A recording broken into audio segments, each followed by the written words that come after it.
And just waiting. It's on the air, but there's like a 7-second delay. So I just got the notification. Cool. Just want to verify. I'm just going to reload the... I think we're good. Yeah, we should be good. All right. We are live. I think we're good. We are ready. We're live. Thursday Night Live. How many people we got? Woohoo! We got 4 people watching right now. Or 3 or 4. Anyways, hey everybody. I'm showing 3 people watching, 5 thumbs ups. Cool. That's awesome. Good start. I don't have any topics or discussions or anything like that. I like to just do whatever, right? Whatever you want to talk about. Whatever anybody wants to talk about.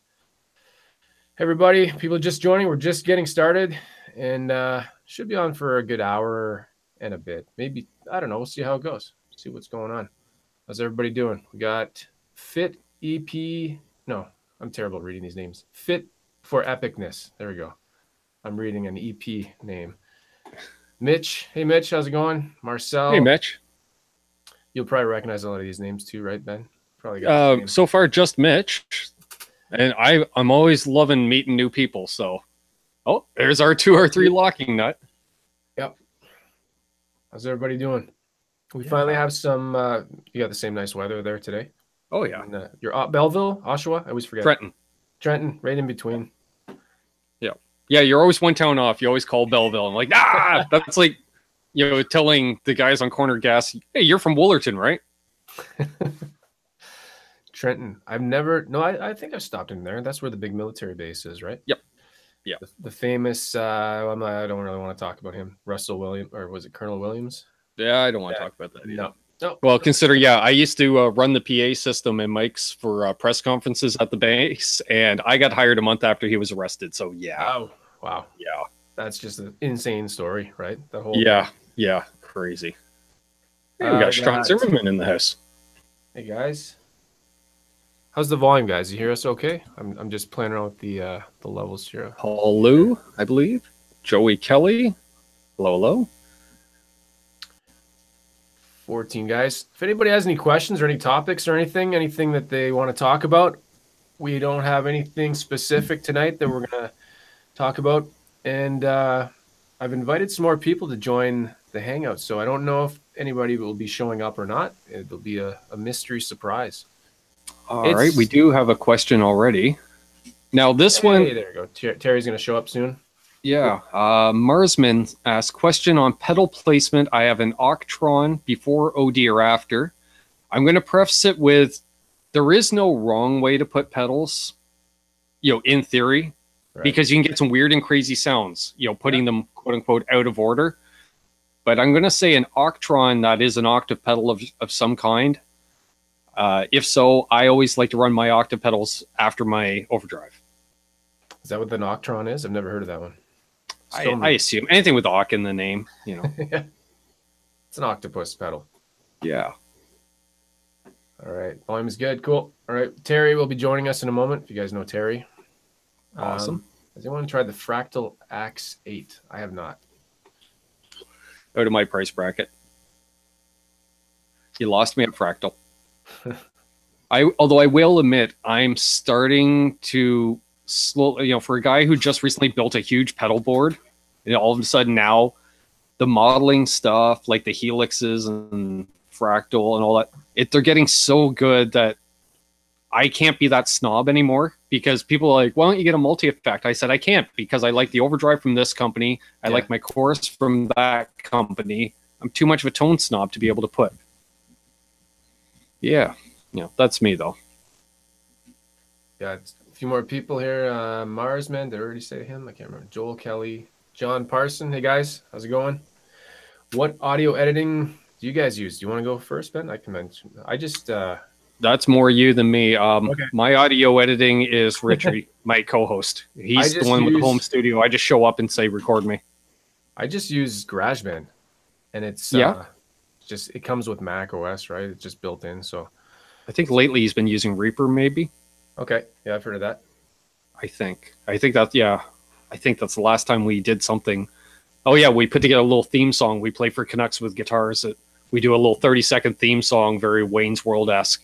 It was just something we whipped together in Reaper in like half an hour. Drums, bass, 2 rhythm guitars, 3 lead guitars. Yeah.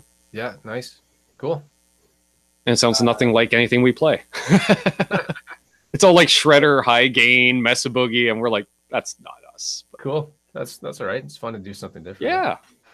Yeah. John Parson asking, what string brands does everyone use? I use Diodario, however you want to say it. The NYXLs. I don't know. I don't change my strings that often, honestly. I don't gig anymore, so right. I don't find I need to change my strings very often, but I have been using those. And Elixir NanoWebs maybe or something. Yeah. NanoWeb, or there's another web. I can't remember all the names. I've got Elixirs on my acoustic because I never play it, and I got sick of restringing it every time I wanted to play it. You know, because it's one of those, you restring it, you play it for half an hour, you put it down, I pick it up 2-3 months later, and the strings are totally oxidized. So, so I put Elixirs on it. I used to use Ernie Balls exclusively, and then I switched to D'Addario because my local retailer no longer carries Ernie Balls. I will say, between those two, I prefer, if I'm changing strings all the time, like you say, gigging all the time, where I'm changing strings, say for once a week, Ernie Balls all the way, because on a scale of 1 to 10, they're a 10 for tone, and they keep that tone, but not for very long. 2-3 hours of playing, and then they drop to, let's say, a 7 out of 10 in tone. The D'Addario, I find, is only an 8.5, 9 out of 10 on tone, but it stays there for 10 hours of playing time, at least on the guitar. That's what their claim to fame is, their strength, right? That they don't break. I don't use the NYXLs only because I don't see the extra price point, because I don't get any more longevity out of them of any kind. I don't break strings, so I don't need the extra tension. Cool. Yeah. We got, there's Steve. Hey, Steve, how's it going? Steve Mandraki. He's been on Shane's Hangouts number of times. Cool. He's up in, correct me if I'm wrong, Steve, New Jersey, I believe, right? Not too far from where the Tone King is. Oh, cool. Got Sean, I can't remember if I'm saying these people already. Darren Lester, hey. Sean Zimmerman, Bumble Bess. It's always funny seeing these avatars and the usernames and then actually meeting a person, right? You see. I'm looking forward to. Honestly, I'm new to YouTube. In the fact, like, I started my channel other than having a couple of old videos up, which I think I took down and then put back up or something. Yeah, I had them under the band name, and then I started my channel mid-January of this year. And tonight's live stream was video number 90 already on the channel. Oh, wow. In a little over 4 months. So now I'm new, but I'm embracing it. And so I haven't had the chance to meet these guys, a lot of them, but like R2R3 Locking Nut I had on my channel a few weeks ago. Yeah. And, it's meeting in a way, it's not in person, but at least you kind of get to see them. And that's a trip. But I'm going to Gearfest next month down at Sweetwater. Oh, and cool. There's like half a dozen YouTube guys from the chat that are going as well. So nice. I told them, come by the hotel room or meet, you'll see me during the day. I'll be wearing a Connects with Guitar shirt. Come up, say hi, do a shout out for me for the channel or something. Why not? That's cool. Is that I read about it. I got the emails from Sweetwater all the time. Is it what kind of event is it? Is it just like what happens? It's a 2-day anniversary, but they also have a bit of a flea market. Several companies go and display as well, like was it Fishman pickups, the ones that Greg Koch uses. So Greg's going to be there doing his thing. He'll be all Greg-like, and which is going to be awesome. If I get a chance to shake that man's hand, I just hope a fraction of his mojo rubs off on me. Yeah. I'm a little low, Mitch. Okay, let me turn up here. I can see my level here. 1 sec here. Marsman's going apparently. Cool. All right. Yeah, I haven't met you before, Marsman. You're a sub of Lando's. Great to meet you, buddy. How's that, Mitch? A little bit louder? Maybe I'm not talking into my mic. I gotta put it up a little bit closer here. Oh, yeah, I could hear you when you raised it there. So I'd imagine it'd be the same for them. ZD351, that's John, right? Taking a sneak peek during his lunch. Yeah, I believe he's in Australia as well. They're Oh, like cool. they're like 3 days ahead of us, right? So it's Yeah, so week and a tough. half. I don't know. Was it July there? Yeah. They're Yeah, actually I was talking with Fender Guru. I think I'll see him probably pop in at some point. He's on a lot of channels, and we were doing a FaceTime last night, and he's at work in his shop, and I was like, wow, so that's what it looks like when I do my live lunches, because yeah, I've it seen was it was 2 in the afternoon there, and it's 10 p.m. here, but it's Right. 2 in the afternoon the next day, and oh yeah. I chat with Shane quite a bit, right? And he's in Australia, and I forget quite often that it's middle of the night, sending him a message or something. He's like, dude, you Right. woke. What are you sending me messages at 3 in the morning for? I'm like, I don't remember that it's 3 in the morning for you. Yeah. Yeah. Let's see. Mitch asks, "Am I going home with anything new from Gearfest?" Yeah, probably. It just depends on what the budget is. Yeah. Like, I know I'm going to buy something. It could be something as simple as, like, I was talking to one guy today. And I said, let's just say, for instance, they have D'Addario strings for 4 packs for $10. Well, that translates to roughly $3 Canadian. Oh, yeah, I'm buying 10 packs of strings at least. Yeah. So, it could be something as simple as that. Strings, picks, who knows, pedals, guitar. I don't know. I doubt a guitar. I don't need any guitars. There's several I want, obviously, but that's what I'm doing, just the want list. It's not a need list. I have my guitars for gigging. Yeah, so, I hear you. I know. Yeah. I know. But if there's a stupid deal, yeah. I got to do it. So Have you bought even anything if it's something you can flip. What's that? Have you ever bought anything from them online? No. I'll buy pretty much anything online but a guitar. Okay.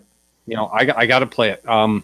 Preferably, I'd like at least half an hour playing time before I buy a guitar. It's hard to do if we're doing a Kijiji deal or something. A guy's not going to want you hanging out in his living room for half an hour playing. But, like, I deal a lot with my buddy who owns a mom and pop. So I'll go in, I'll play a guitar for 10, 15 minutes, leave, come back, play it another time, 10, 15 minutes, really see if it speaks to me.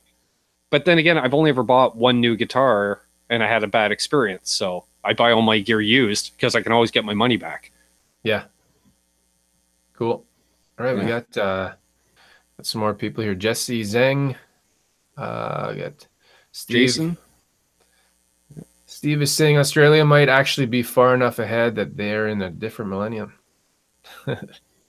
You wonder sometimes.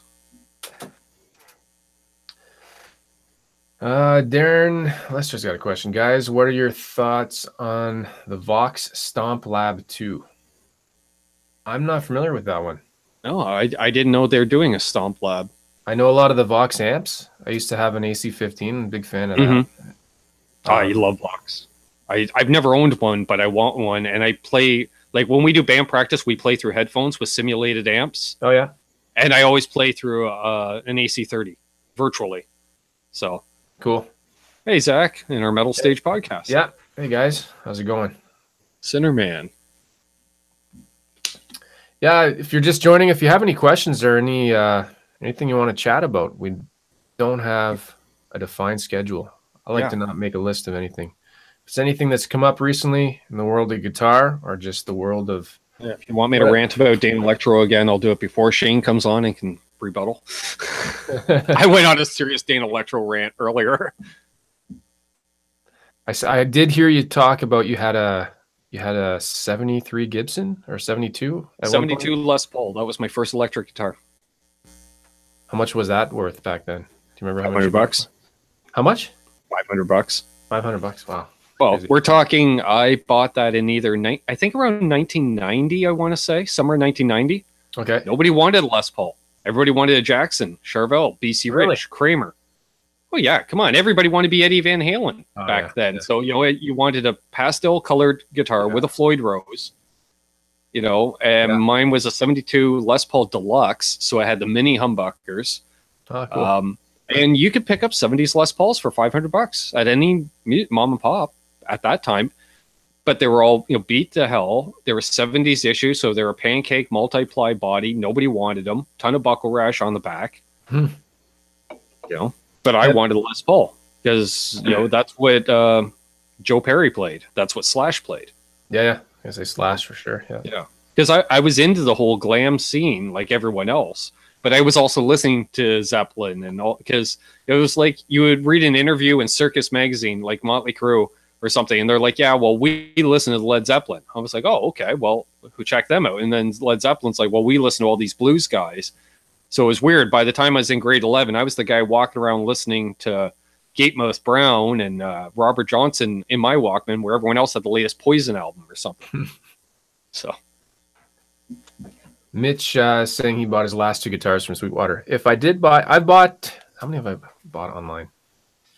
I bought a couple, at least 3, maybe. I know they have a liberal return policy in the U.S. Yeah, because Singer's ordered like half a dozen guitars from him in the last month, and I think he's returned every one of them. Who was that? Our metal stage, Sinner. Oh, really? Okay. Yeah. Yeah, every time he's like, got a new guitar, he'll message me. I'm like, oh, yeah. And then it's gone 3 days later. Didn't keep it. Yeah. Jason Stovall. I think he already asked this earlier. I forgot to. Any advice on ear training? In what way? See, there. Apparently I can't give advice because I'm like, what do you mean? Like to train your ear for pitch? Or let me see if I can go back there and see. Because I have figuring out what chords are being played. Like learning by ear. Yeah, learning by ear. That's how I do it, and I have really bad hearing at that. So I listen for the groove because I can hear a step down. Like I can't tell chords by pitch, but I can tell a full step down.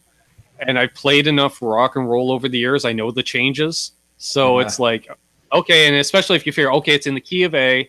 So if I hear this, I'm like, no, he's not going as low as an E. He's going to a G. And then if he's going to go to a G, then he's going to probably go to a D. And yeah, I can't really, you know what? For me, it's, I'm like you. I can't hear a note. I don't have perfect pitch. I can't, but I can figure out where it is on the guitar quickly and get to it and then work around that. Yeah. And most songs I've learned, I actually learned by sight. And by sight, I mean, I never used to play at home. I literally would only play at band practice and gigs. Never played at home, never had a rig at home.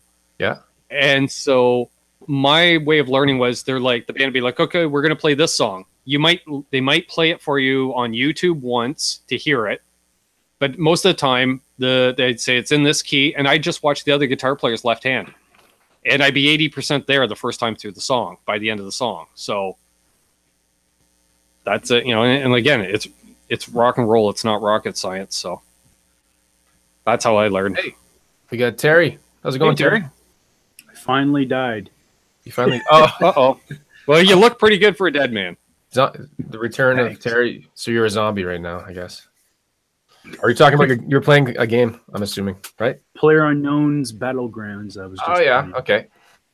Do you? I got down to 17th. You gotta say it like the cool kids. PUBG, right? Yeah, that's right. How's it going?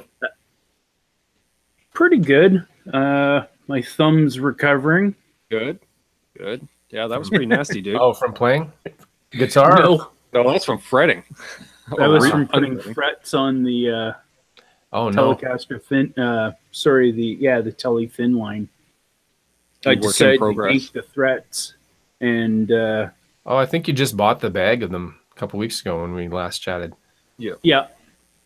I just decided on Sunday night to start pulling, and so I took the X-Acto knife and I went to score under the fret so I could get a better grip on it. And sure enough, scored your thumb instead. Yeah, not good. I'm just looking. Sorry, I'm gonna go back to the chat here. We got like 30 people. That's pretty good. Wow. Awesome. Mitch is saying, love that funny video you put up. I'm guessing probably means the one.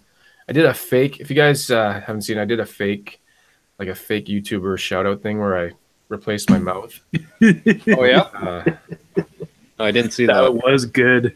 I don't know what I'm doing sometimes. I just fool around and then I'm like, I'll just play around. So I did my best impressions, I guess, I did Shane and Phil McKnight and nice about 3 or 4 other guys, and my Australian accent was terrible.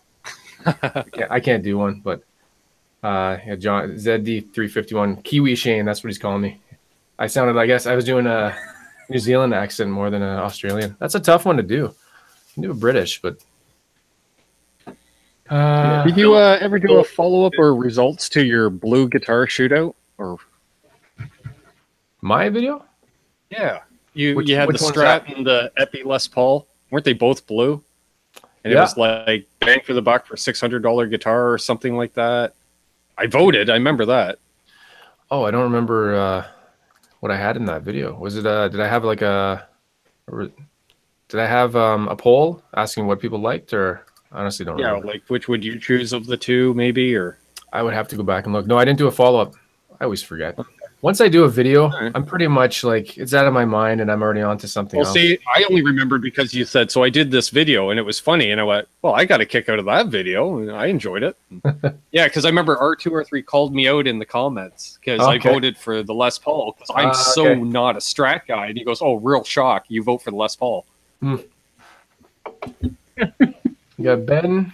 That's you. What am I saying? Yeah, that's me. It's Thursday night. Remember, it's Thursday night, okay?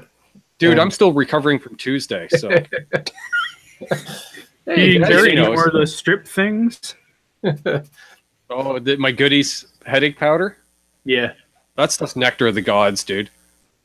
Because it is a powder. You know, you don't have to wait for the tablet to dissolve, so you just pour the powder right on the tongue, swig of water, and generally hangover gone in 2 to 3 minutes. Usually the best thing you do is when you've drank enough, you drink a bunch of water. I know it sounds like it's an old thing or cliche. I did, but you saw what I was drinking, right? Yeah, true. That's pretty potent. yeah, that stuff was about 75% pure alcohol. So yeah, and I meant to have 6 sips. I had 4 or 5 sips and 2 gulps. God. Yeah. So, Lando, just so you don't feel left out, I was drinking White Lightning Moonshine on my birthday on Johnny Bean's channel. Oh, really? Yeah. Must have been then I had to work the next day, and must have been a mess. I went live just to prove how hungover I was, and yeah, his lunch thing or live thing there the next day or whatever. I missed the actual broadcast, but the day after thing, oh my God, yeah, you're more like lively and crap than what you were. Oh yeah, and people are asking me the simplest questions, and the brain just wasn't working. Oh, yeah, you know, it's like who makes the Telecaster? Yeah, I should know this. Who makes the Telecaster? Yeah, not a clue. Takamine? Takamine. I'd probably name off everybody that made a T-style guitar without actually mentioning Fender, probably. Yeah. That reminds me, who was talking about it? Oh, did you guys watch Shane's? He did a live hangout a couple days ago with his buddy Rick, Dr. Rick, and Ryan.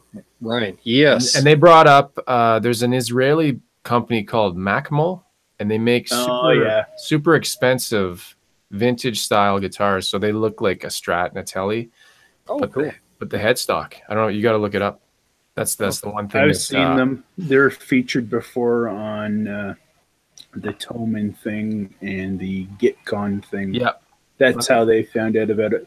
But yeah, it's basically, it looks like the regular headstock that you'd normally see on a Strat or a Tele, except what they do is they actually totally cut it flat along the bottom and give it a little straight corner up, and then it's like the rest of the headstock.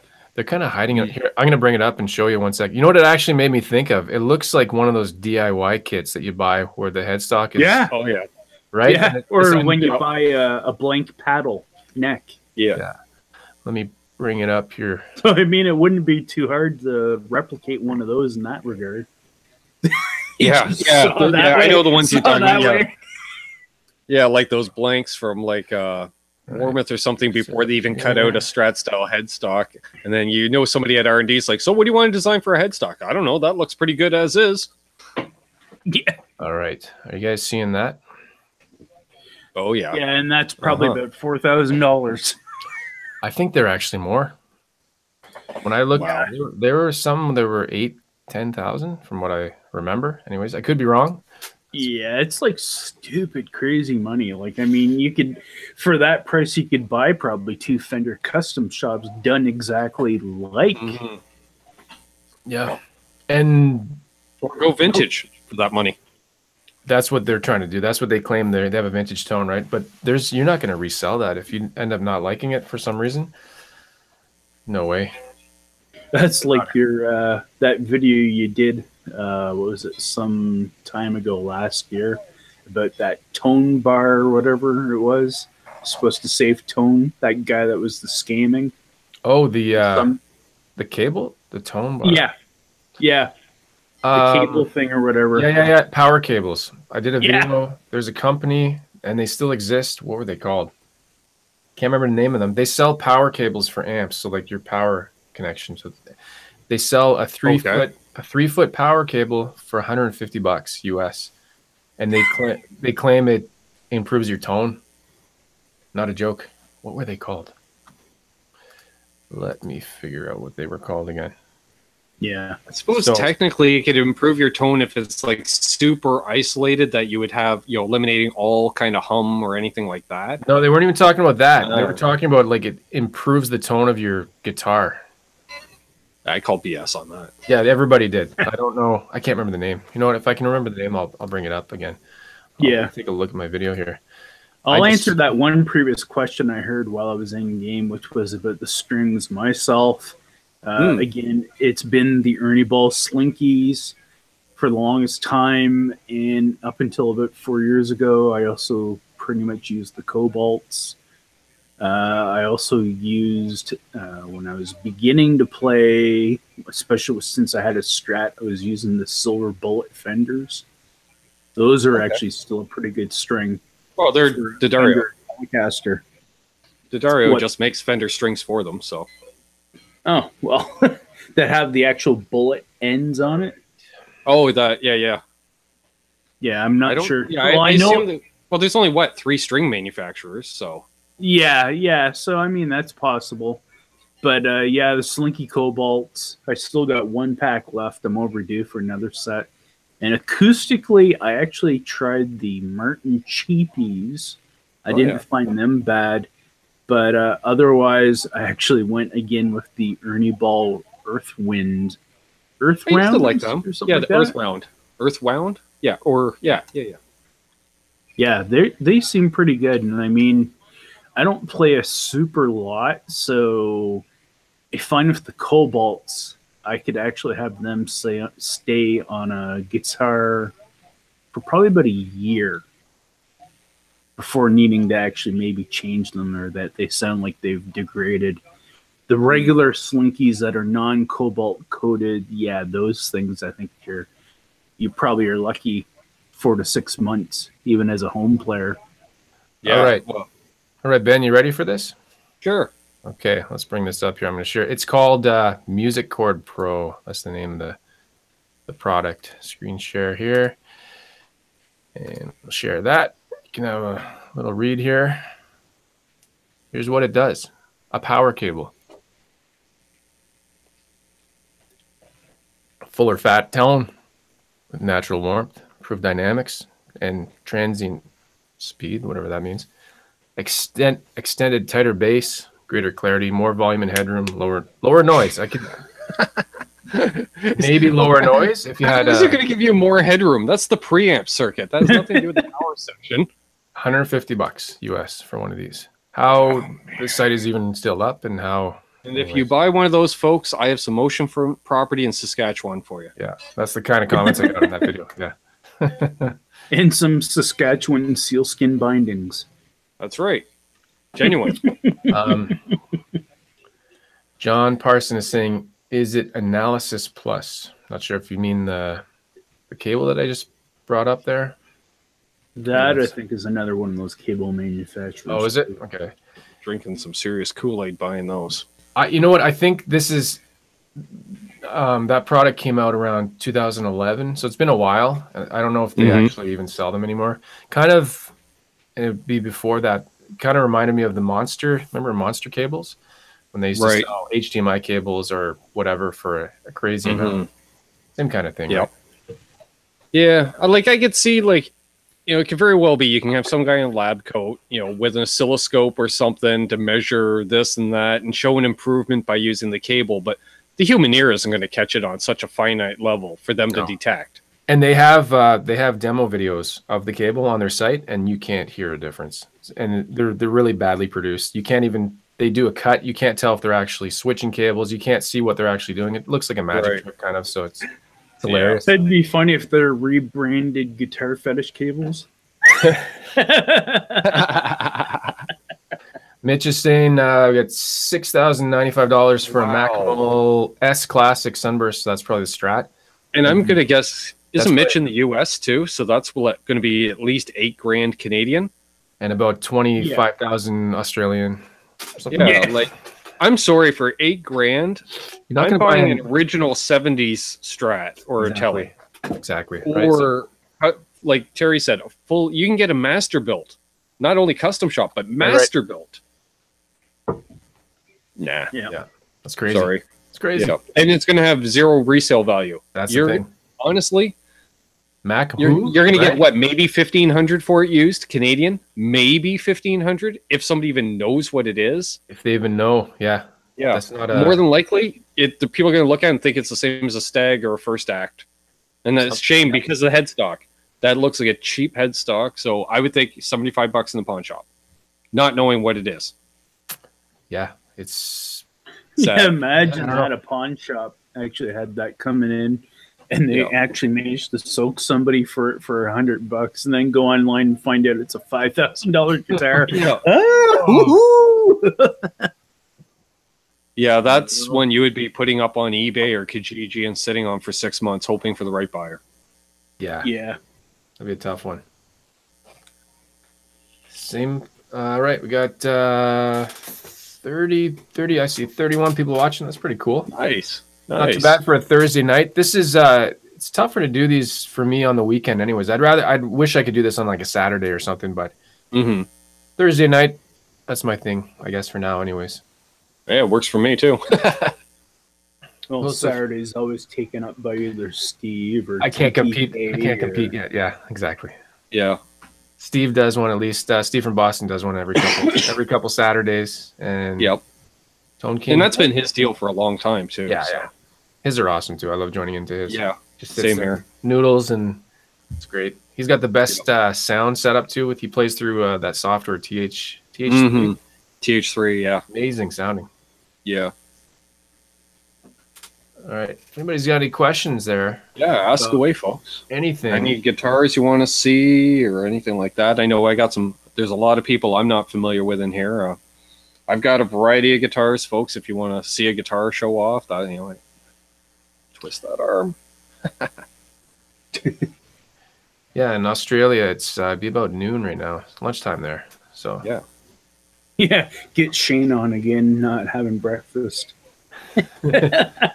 Yeah, he was hanging out in my chat, but he wasn't overly active. And I was expecting to be active when I went on that Dane Electro rant. So must have missed it. Yeah. I skimmed through that, and then I came to that part. I was just like, "Oh my god!" Well, Rich was literally crying; he couldn't stop laughing. So yeah, if folks you want to see a good rant and watch my co-host crying from laughing, go onto my channel and check out Canucks with Guitars, tonight's episode. Oh, John is ZD or ZD 351. He's at work, so not a good time. I'm surprised Jamal hasn't showed up yet. He's usually because he doesn't care if he's at work or not. Maybe he's working. Maybe he's real working. He's literally working at work. He's known for that, right? It's usually in the back room or something. Shows up. Do any of you guys play bass? Good question. I have a bass. I got one right here. I don't play bass though, but I have it and I've used it in backing tracks and stuff. So I'll pull that down. Sure. This is ooh, nice. It's a Squire vintage modified 77. But I've done a video on it because I gutted it and replaced all the stuff for no reason. I didn't need to. The hardware is really good on these Squires, but the neck is that's the thing he was never going to do again. Yeah. It's got a binding on the white. It's kind of not showing up well there, but yeah, actually I can see the white binding. It's pretty cool. I did a video on that. I did a little bit of stop motion animation, which is not a thing that you usually see in guitar videos, but so all the parts get replaced with stop motion, which takes crazy amount of time to do. but I like doing it. Something I grew up loving, stop motion, Right. crap like that. So, Terry, you have bass too, don't you? Yeah, I moved the case, but it's over there. But yeah, it's Epiphone Thunderbird. Oh, cool. I used to own an Ibanez, what was that, SR 350, I think. 4-band EQ, active pickup, the whole shebang. I ended up selling it back to the guy. I bought it off. And again, I picked it up for the same reason Lando did, just to have around if I needed a bass for something, if I was recording or something like that. But I wasn't gigging at all at that time. So I was doing a lot of home bass stuff. But then I joined a band, and I've been in at least one band ever since. So I've never needed a bass anymore in that respect. Like if I need a bass track laid down, I'll just call my bass player and have him come over and do it much quicker, and better. I did fill in on a gig playing bass last year, and I just borrowed a whole bass rig for the night, and I just ran my pedal board through a bass rig because I like a little grit and a little delay as well and stuff like that. Because we were playing just as a trio, so I found I was doing a lot of octave up stuff like Lemmy does, or Ronnie King from the Stampeders does as well. And so I used a EHX crayon, just a mild amount of gain on it, and just to grit it up a bit, and it was nice. Loved it. I was playing a jazz bass, Squire jazz bass, played great. Cool.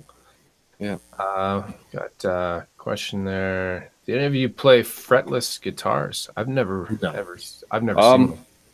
The closest I get to fretless is this Telly. Terry knows. So that's the fret height on my Telecaster. If you guys can see that, it's worn down, eh? Yeah, there's nothing left. Let me click in on you there. One sec. Oh, they're like gone.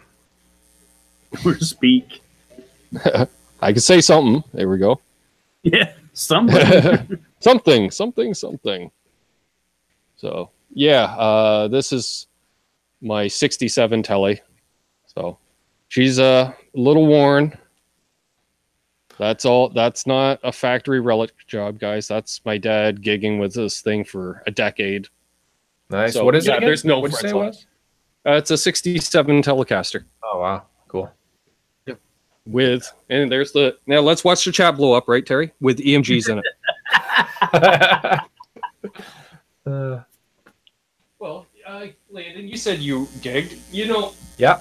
We never gig in the nice bars, right? No. It's never the nicest bars. And you know how many of them have the worst wiring, right?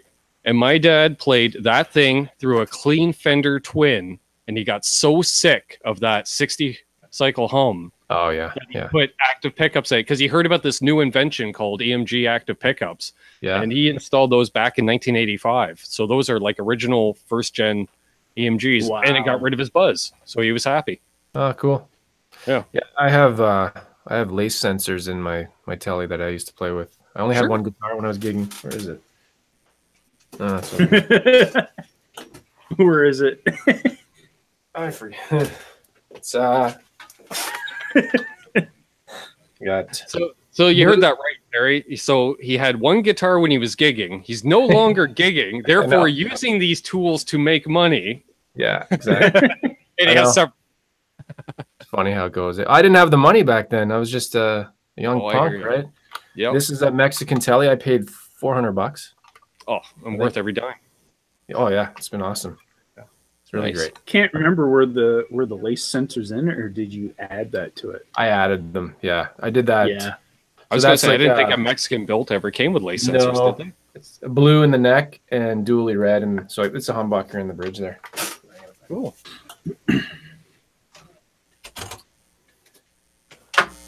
Yeah, there was a lot of people that really loved that dually red. It's it's basically a recreation of Telly Plus from the 90s. That's what Fender was using, lace sensors in all their guitars, right? From 90 to 96, I think. So all the Strats and Tellys had that. Well, not all of them. Not all of them, but yeah. But yeah, it was an easy upgrade. It was like for an extra $100, you could get lace sensors. So is that what it was? They were it was like you spend $7.99 for a non-lace sensor or $8.99 for a lace sensor. Okay. So, and everybody did it because you're all gigging in bars with bad ground. Yeah. So, was one of the first ones, right, to do that. Yeah. I think there were the deluxe level guitars. Yeah, like it was basically your Eric Clapton and David Gilmour signature guitars had them, because they were the two guys, endorsing them at the time, right? I don't know if Gilmour did lace sensors. Yeah, he did lace sensors. EMGs. Well, he switched from the lace sensors to the EMGs when the laser rig was interfering with the lace sensors. So that's when they put EMGs in his black Strat. Oh, okay. Huh. Mitch is asking if I've done there's all that history on all these famous guitars, but people don't realize how butchered those guitars were through the 80s. Like Gilmour's famous black Strat, Blackie being Clapton's, but Gilmour's famous black Strat had a Charvel neck on it for a number of years. But same shape headstock. We didn't have digital HD photography and video. You would never know, because you're not going to make out a Fender logo unless it's a super close-up. Mitch is asking, Landon, did you do a review on the Yamaha THR5? I believe I did. I know I definitely compared it to, I did a shootout with that, and which one did I do it against? Maybe the Boss Katana Mini? I forget. I've done a few of them. I think I did. You want to take a look at my videos. John ZD351 is saying all the pluses had lace sensors, so that's maybe what it was. The Tele Plus, the Strat Plus. And Marsman, don't fear. I still have the original wiring for the 67, except for the original neck pickup, because again, people think old guitars are so great. My dad used to get 3 years out of a neck pickup before they died on them. So that's like the third or fourth neck pickup that was in that guitar. So I have, I think, the second neck pickup in the original bridge plus all the wiring, all safely put aside, same as my other vintage Tele. It's been modified as well, but I keep all the original parts. Not that I'd ever sell either of them, but all right. It's weird that the neck pickup was going on it though. Oh, that's what he used mainly too. Used it all the time, sweat on it. Right. All right. Yeah. I forget about that factor of gigging, sweating over that, especially if you're kind of playing over that. Exactly. Yeah, it's just getting showered every night. Yeah. And that's where you see salt water. A lot of wear even on the very high frets, and that's from him actually strumming across the fretboard. You get that really bubbly, warm tone, right? That we love. Yeah. And he'd be doing that to a cranked Fender Twin. All right, Bud is asking, what is your dream guitar build? Neck, scale, pickups, color, etc., etc. That's a tough question. That's yeah, I have two. Yeah, go ahead. A 60s Tele. Most people want 53 Tele, but I don't like the 50s necks. They're too big for me. So it'd be like a 53 Tele Blackguard, but let's throw a 60s thin profile neck on it. With vintage size frets, throw some twisted Tele pickups in it. They're great. And Nashville wiring for me. And the other would be a 59 Les Paul clone of some kind. Cool. Yeah. So, the two holy grails, Yeah. Yeah. Pretty much. I'm not picky. Yeah, I don't know. I can't really answer that right now. I'm not sure. I have so many different Teles that have little parts of the things I like that I don't know. I haven't really got one that I love everything about. I like them all for different reasons. So I don't really have one. I don't really have an answer for that. What about you, Terry? Do you got one or? In my case, well, I've modded enough guitars to kind of have an idea or kind of show my own channel. Kind of what I've liked. But as of recently, the one thing that I built last year for about 440 Canadian, mostly of the guitar fetish stuff, was as I called it, a jazz blastard. So it was basically, if you go and you look on my channel, you'll see it. It's a Swamp Ash Jazzmaster. It had a kind of universal pickguard, volume, tone, three-way toggle down at the front of the horn. And the only thing I didn't get to do with it at the time, which I would have did, was I wanted to go wide range humbuckers. So it would have been like, oh, what the heck? There's Sonic Youth and a whole bunch of those other guys that did that. That they had like the Jazzmaster Jaguar thing, except they put wide range humbuckers into it. Okay, cool. Hmm. I got didn't see him before. Nels Nyborg. Hey, how's it going? He's asking Bass Breaker 15 combo or the new Marshall DSL 20 CR. I haven't tried the latest gen DSL. I want to, based on what Shane's reviewed on them. But if it was, So that's what I got right there. The head. I love it. It's amazing. I honestly, I couldn't dial in a DSL to save my life to get a tone that I would be comfortable playing with. But I think that's what Shane said too, right? He had exactly. So I'm holding judgment on that. The 15 combo bass breaker, I love them out of the box. That's what I test guitars through when I'm in the music store, is the bass breaker 15. Cool. Yeah, so I'm well aware of that one. And I can get a decent tone out of it, and that's what I look at. I don't look at versatility or anything. It's just like, could I take that and go to a jam session and sound like me? Right. So yeah, I can't really say which between those two which I like more, because I don't have the combo. I've got my setup here is the 20 head, but I've got a Texas Special Eminence Texas Special in the cabinet over there. So it's probably not the same as the 20 CR, which is the combo version, right? Right. Different sound. I couldn't honestly say because I don't have access to those lovely things. But I mean, basically, I mean, from what I have seen online on YouTube and reviews and whatnot, I mean, it's basically this or that with either one of them. You know, both of them have some type of an issue or a problem. So, I mean, it really is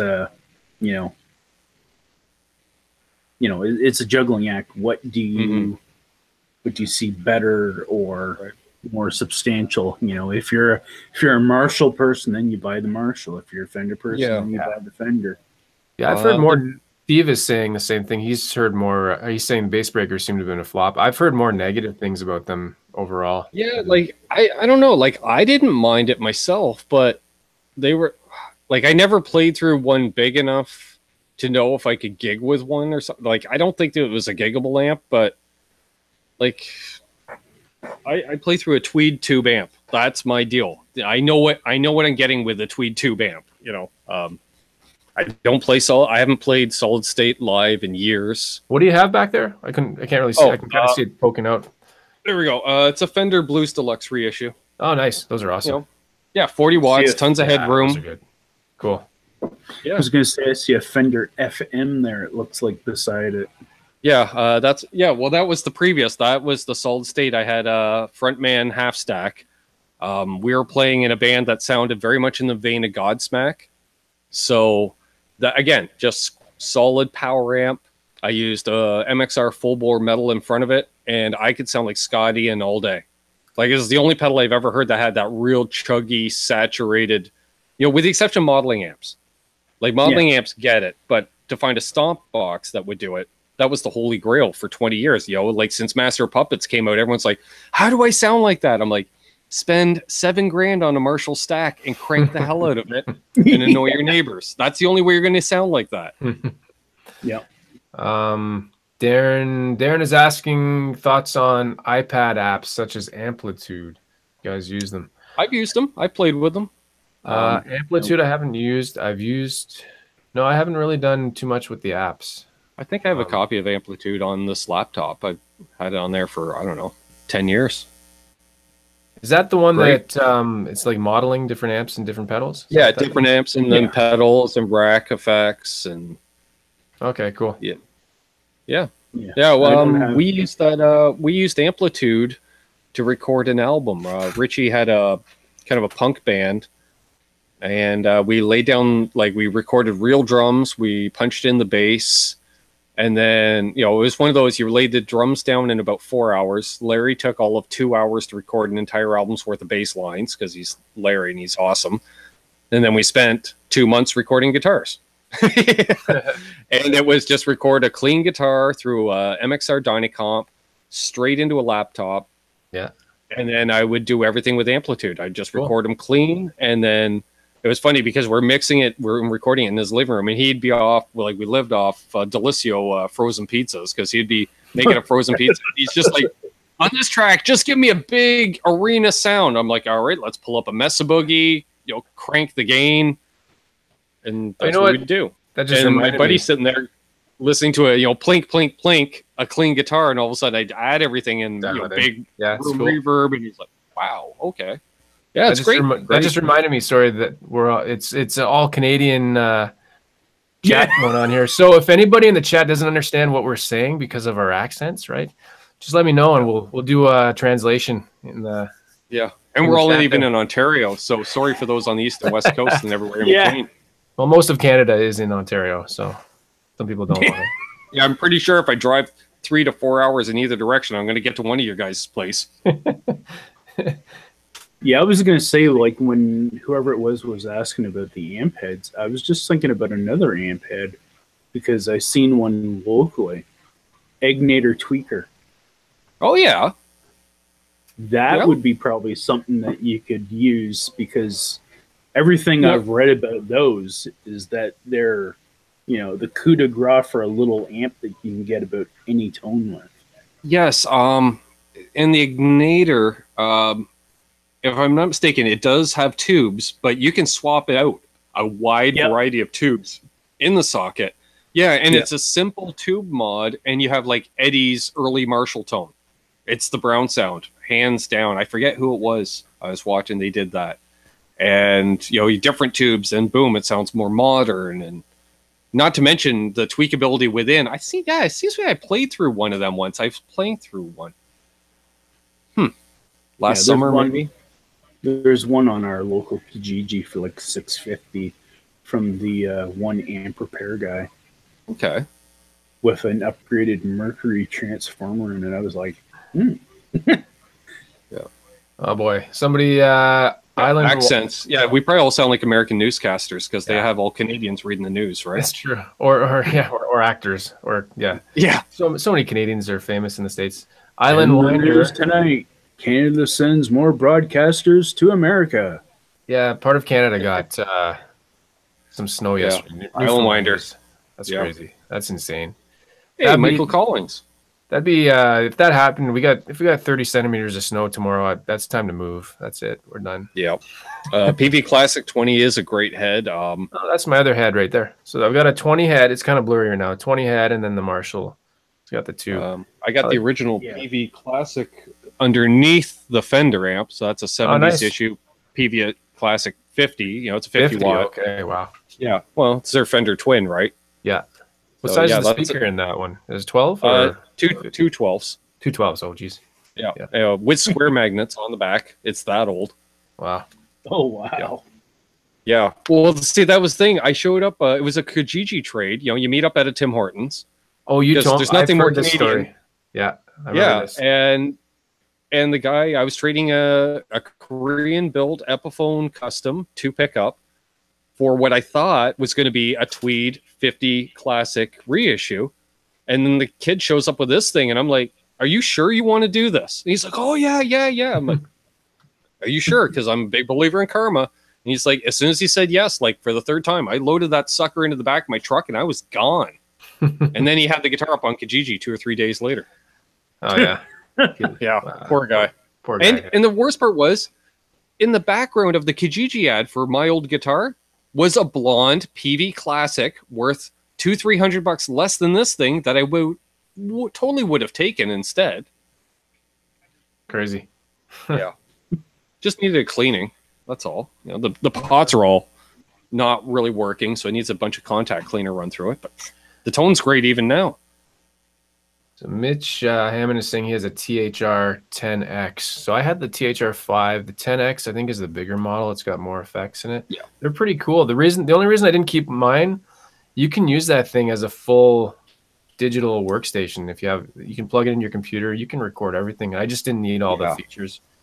They're pretty cool. They're not cheap, but they're pretty cool. Yeah, I want something small like that, or the Black Star or a Cube or something that it's portable that I can play in a hotel room and not get kicked out of said hotel room. I don't need anything quiet for home use or anything like that. So that's where it's weird. Like a lot of people, and that's the majority of the market these days is the bedroom player. And it's just like, I just don't have the information on it because that stuff's just not on my radar. Mm-hmm. But, I do want to try them, and get something, just to have portable. Darren Lester saying he's got to take off. I think he's got to get back to work. All right. Thanks for joining, buddy. Yeah, don't forget to subscribe if you're new, Darren, and leave a thumbs up on the way out. They're free. Yeah. Check out Terry's channel and Ben's channel. I didn't put any links yet. I'll have to do that after. Cool. I'll have your channel links in the bottom there. Or here, I'll just type in here and people can click right-click on my name and say, go to channel. My channel. Click on, you can click on your name. That's right. That's right. I think a lot of people don't realize you can do that. Click on the person's name, and then the little dots come up beside it. Go to my channel. There you go. Cool. Every little bit helps, folks. All right, we've been going for an hour. It's crazy how fast these go, I find. Wow. Just an hour. I don't even know what I talked about yet. And I always have an adrenaline rush when I finish one of these. Oh, you find that? I always say it's the same as playing a set, except my back's not killing me from having a Telecaster hanging off of it. Yeah. Tried. I was good by about 5 p.m. yesterday, 6 p.m. So I was able to eat dinner, thankfully. Yeah, if anybody's got any questions or for anybody here. We've actually had a few questions today. That's been awesome, gang. Love it. Yeah, that helps too when people ask questions. I'm just trying to think of any current events that have happened in the past little while and guitar related. Really Digitech's basically out of business for the moment. That's retooling. I read that. Yeah. They let everybody go, right? I think. Yeah, and DoD got folded, which real shocker. They only brought back the line 2 years ago, and they brought out a handful of pedals, which wasn't necessarily the iconic ones everybody wanted. And then they brought out some new ones, and I'm like, dude, why don't you let's get the brand off the ground before you start shoving new stuff at us that was already a saturated market. Because I think the pedal market's kind of peaked. Even this time last year, once a week I was seeing Pro Guitar Shop, Andy 2-3 times a week reviewing pedals. Yeah, and you just don't see that stuff anymore. No, whether it's just people are sick overall of reviewing pedals, therefore we don't see as many, because Tone King's not really doing pedals. Yeah. Shane's not really doing pedals. No, exactly. And a few years ago, those guys were doing pedal 1 or 2 a week. I don't, I'm not the best player, obviously, but when I did start my channel, I did just kind of show off the pedals that I have, and I just find it boring. I don't really have any interest in doing that anymore. I do some when I have a chance, but I've worked basically every weekend for the last month and a half, so I haven't had a chance. But myself or Rich, I even told him if he wants to go ahead and review some pedals and just upload them on my channel, he's more than welcome. Or I'll stop in at music store after work and just guerrilla shoot something, but that's usually a guitar. Is I'll literally say to somebody else, here, hold my phone for a minute, and I'll just play a guitar real quick. That's where they got the one of me playing the Jackson with a Floyd Rose, because I just thought for the campiness of it, much like Shane with his Flying V. I was like, hey guys, look at me, I'm playing a Floyd Rose Jackson, and they're like, really, dude? I was like, yeah. That was good. That was a good video he did. That's funny. Does it blues? Was it that one that he did? Yeah, it does it blues. The wig. Steve's saying latest update on Gibson. I haven't heard anything about them for a few weeks, right? It's been dark for about 3 weeks, I'd say. I'm still saying Disney's gonna buy them. I've said it for months. Gonna have the Obi-Wan Kenobi Les Paul special, and I don't know. Wolverine, light up SG, and Disney just buys. The SG will mysteriously start looking like Yoda. The horns will just start moving down more and more. And who was it that guitar player? You are not. The idea of Disney buying that company sounds ridiculous, and I know people think I am joking, but I mean CBS bought Fender. They were a multimedia company, right? Not the same kind of thing, but Fender, I think it was, wasn't it? What was that? Chicago Music Exchange, or it's a Chicago music company but it was like a corporate umbrella that owned like 20 different brands. Okay. In the 70s as well. I don't Yeah. think Disney would touch it from the simple fact that they have absolutely no interest in actual musical instruments to begin with. Yeah, Yeah. I know. Yeah, they're totally into the pop thing. It would be like what Gibson has pulled to get into the position that they're in now. Yeah. Let me see here. We got. They're a few probably questions. quiet, really, if you think about it. They're probably quiet because the simple fact that they're starting the restructuring process. Yeah. Yeah.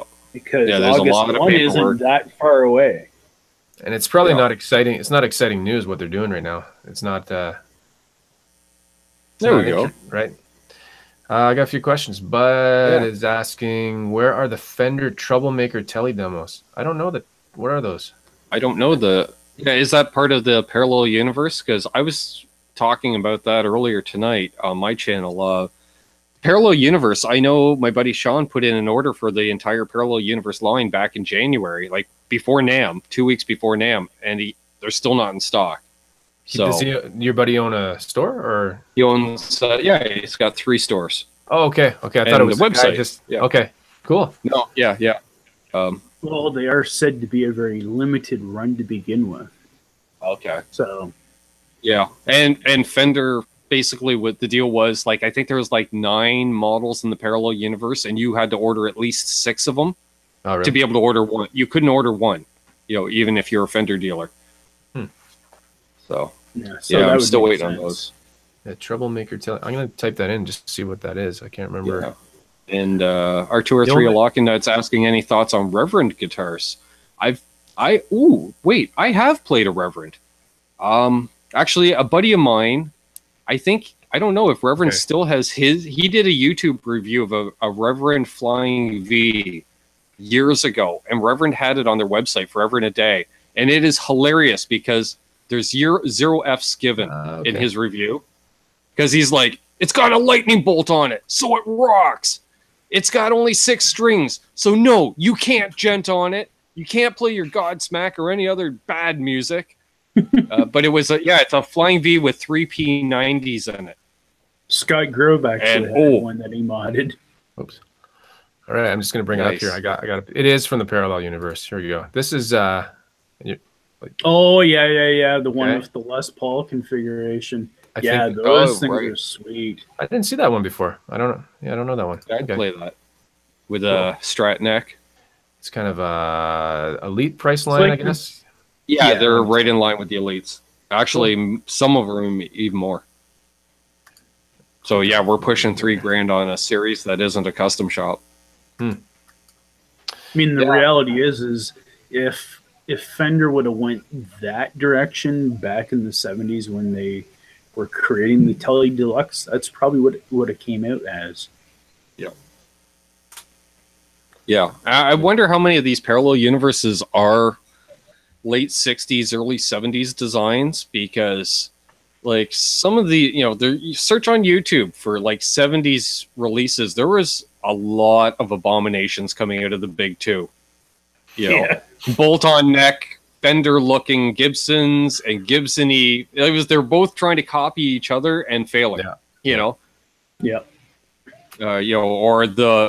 what was it? Again, going back on the fact that Les Pauls were worth $500 used when I bought mine, Lando. You remember the Strat, where it just said Strat in like spray paint type font, and they were pastel color. It was more or less like an RG, but it was a Strat. Huh? No, I don't. I've never seen that. Yeah, they're all fluorescent colors. I think like Tony McAlpine was the endorsee for them or something like that. Yeah, those things. They only lasted, what, a couple of years, Terry? I don't know if anybody ever bought one. I don't think. Yeah. I think they only lasted like a couple of years, like maybe 2 years, if that. But I remember, like nobody cool played a Fender back at that time, late 80s, early 90s, because we're talking the height of the LA scene and stuff like that. Fenders were looked at as your dad's guitars. So, when they brought out the Strat, trying to capitalize on the Charvels and the BC Rich and Kramers, basically everyone looked at it. It would be like Cadillac building a tuner car, and trying to compete with the hot tuner cars. It's not going to happen. Nobody's going to buy it. What was it called? It was called the Strat. That was the name? Or just Strat. Strat. There was also another one known as the Strat in the early 80s, which was kind of a super Strat type thing. Like Steve from Boston has one, I think. Yeah. Cool. Yeah, they're not easy to find info on, but man, you'll know it when you see it. You're like, oh, yeah. Yeah, that's the ZD just said what I was going to say. Then what they did was to get around their name being on it to maybe give it a chance. They came out with those Hartfield Talons. Mm-hmm. All right. Oh, bless you. Right into the mic. Sorry. That's right. Peter Lamont has a question here. Do you think a $1,500 tube amp is much better than a $600 tube? It's going to be louder. I don't know about better. Better is one of those things. Definitely more reliable, because I'm just thinking to myself, can I find a new tube amp for $600? Yeah, like, are we talking a combo amp or just a you can get a lunchbox tube head? I guess we need more information there. Yeah. But I was just going to say $600. The DSL 20 is that's 700, I guess. But and then you're going to spend that again for a cab, because they can charge just as much for a 112 cab as they do for a 412 cab. Yeah. The speakers are free. It's the wood you pay for. The other inherent problem with that question is it's multifaceted in the ways like, are we talking about brand new amps? Are we talking about used amps? Yeah. You know, in both price ranges. Yeah, because you can pick up a wicked used Fender. I got a deal, but I think they were asking $550 used for my Blues Deluxe, and that thing was like, it was owned by Sean from Arden's. His son owned it, and I don't think it ever left the bedroom in 5-6 years. Like, the tweed was still perfect. I couldn't even find a pull on any of the stitching. Oh yeah, and it's all U.S. made. U.S. made amp, U.S. made speaker. Even the slip cover, the dust cover's U.S. made. Oh, cool. Yeah. Now, he gave me a deal because it was me, but... Terry had a Canadian sneeze there. That's what Bud was asking. H-U, eh? You blew out Steve's speakers, too. You know, him some new speakers. But yeah, I mean, getting, you know, again, when you talk about $1,500 tube amp and $600 tube amp, you know, again, you got to look at the makers out there, because I mean, there are $1,500 tube amps out there that are absolute garbage. Yep. And then there are $600 tube amps, like I said, like that Egnator tweaker, that are just, you know, killer deals. Yeah. Yeah, I was just thinking like a Vox AC15 you can get in around, what, the 1,500 range.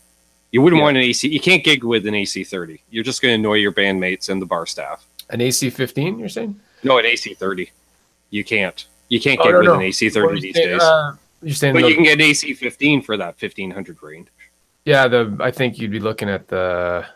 I know the AC15 greenback's about 850. We're talking Canadian here, guys. So if you don't understand the numbers, if you're American, just knock off 20-25%. Yeah. There was a time. What was it? Add on about another 1,000. It wasn't that long ago. It might have been about. Was it 5 years ago when the dollar was on par? Yeah, we're even par. I used to order everything in the States and drive over. I live an hour from Ogdensburg, New York, so I just drive over, get everything shipped because it's free shipping in the States. We get screwed here in Canada. I used to order stuff from probably Monoprice is a place that I used to order stuff from. Sweetwater, I do, because you just don't pay shipping. And now I don't buy anything from the States unless it's some crazy deal, but I don't even see them anymore. So it's not worth it. You get dinged too much, right? It's either the duty or the and I try to support mom and pop if possible. If I can't get it mom and pop, fine, I'll go corporate Canada. If I can't get corporate Canada, then it's fair game worldwide. There's a limited time. I guess the dollar doesn't become par that often, but when it does, there's about a 6-month period where our prices here are just way higher because they haven't adjusted to the Americans. Yes, so crazy because we're buying stuff wholesale at the old exchange rate, and it doesn't trickle down a number of months, but it never fully trickles down because the companies are like, hey, we can make a few extra bucks here. Their profit margins increase. Yeah, it reminds me when they announced the pricing on the on the Fender Standard Series Strats being $499. It's like, oh, great. Go and look on LA Music or someone else. Oh, it's like $799. Yeah.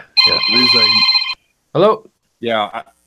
Is that Terry? Okay. Yeah, I find it's like 20% plus $100 surcharge on guitars. When you look at American versus Canadian pricing. Yeah, it's crazy. Yeah. It was like I reviewed the new Eric Johnson Strat. It's 2,600 Canadian, and I was just like, for that money, I'll buy an Elite Strat and get twice the guitar. That's the one with the F hole in it. It's got the It was the F hole thin line, and it was a heavy guitar. Oh, really? I was surprised. Yeah, how heavy it was. But then again, I was comparing it. I was playing the new Brad Paisley Telly at the same time, and it's one of the lightest guitars I've ever played. Because I'm like, wait a minute. I'm like, how is the thin line heavier than this Telly? But then I looked up what the Telly was made out of, and the thing only weighs like, I think 6 pounds or something like that. What's the wood in that one? I know the model. It's the it's got a thin layer of spruce on the front and back, like an acoustic, and I can't remember the core wood through the center, but it's a really light wood. Okay, cool. Yeah, but even then, those things, they're 1,600 Canadian for the 1,589 for a Paisley Telly. Yeah, that's crazy. Yeah. No, granted, it's probably one of the best guitars I've ever played in my life, and I almost bought one because I found out what my price was. I got offered one, I'll say, because it was a one-time deal, $1,250 for it. Okay. So, and that's enough of a savings that I'm like, ooh, Yeah. I was like, okay, that's got to be store cost. And then I said, let me think about it. And I got a text a few hours later asking yes or no. I need a decision, which told me, okay, somebody on the website saw it and wanted it. Yeah. So I'm like, no, dude, sell it. Grab your cash.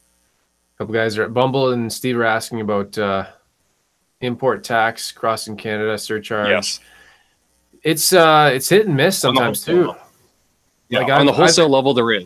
Like I know from a guy that imports guitars. There is a duty involved. Yeah. For a consumer like me going over, sometimes you'll get dinged, other times they'll just say go ahead, they don't care.